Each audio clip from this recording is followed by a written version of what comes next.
This is section 3.7, rational functions, day 2. So the first thing we're going to talk about is intercepts of rational functions. So a y-intercept is where we plug in 0 for x. Notice that there will be no y-intercept if 0 is not in the domain. So if you have a vertical asymptote at x equals 0, then you are not going to have a y-intercept. For x-intercepts, set the numerator equal to 0 and solve for x. So let's find our intercepts for this one. To find our y-intercept, we're going to plug in 0 for x. So 0 minus 2 is negative 2, 0 plus 3 is 3, 0 minus 1 is negative 1, 0 plus 2 is 2, and 0 minus 5 is negative 5. So we have a negative 6 over positive 10, which is negative 3/5. Okay, so that's our y-intercept. To find our x-intercept, we want to set the top equal to 0, the numerator. So 0 equals x minus 2 and x plus 3. Remember, that's where we split it up into separate equations. So our x-intercepts are at 2 and negative 3. So graphing rational functions, this is where we're going to kind of put the whole idea together. We're going to find our y-intercept. We're going to find our x-intercepts and their multiplicities. We're going to find any removable discontinuities, or those holes that we talked about in day 1. Find all of our asymptotes, and then we're going to graph the function. All right, sounds like a lot, but let's see if we can do it. So sketch a graph of this function. Let's first find our y-intercept. Okay, our y-intercept is where x is equal to 0.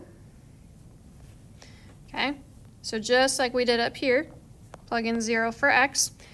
0 plus 2 is 2, 0 minus 3 is negative 3. 0 plus 1 is 1, squared is just 1. And then 0 minus 2 is negative 2. So we end up getting negative 6 over negative 2, which is just positive 3. So our y-intercept is at positive 3. What about our x-intercepts? So we take x plus 2 and then x minus 3, set it equal to 0. Remember, split it up into different equations.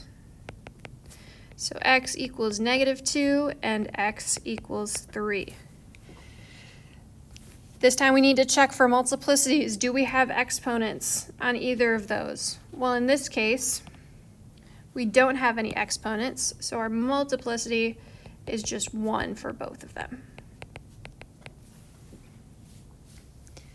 All right, next up, let's find our removable discontinuities. So we look to see if anything cancels out. In this case, nothing's going to cancel out, so we have no removable or holes in the graph. And last up, let's find our our asymptotes. So remember, our vertical asymptotes occur where the bottom is equal to 0. So we need to set x plus 1 equal to 0 and x minus 2 equal to 0. Don't actually know why I wrote those parentheses there. If you want to put the squared here, it's fine. It's not going to change anything. So we have vertical asymptotes at x equals negative 1 and at x equals 2. Next up is horizontal asymptotes. So we look at the degree. The degree of the top here is 2. The degree of the bottom is 3. So we have the top is greater than the bottom, which means we have a horizontal asymptote at y equals 0. So that means that that is what the graph is going to approach as it goes on forever and ever. So now let's draw a graph. So I'm going to start by making my x and y axes. Just like when we graphed polynomials, this is a very, very, very rough sketch. So our y-intercept is 3, x-intercepts at -2 and 3. We don't have any holes. Let's look at the vertical asymptotes at -1. So I'm going to draw my dotted line. And at 2.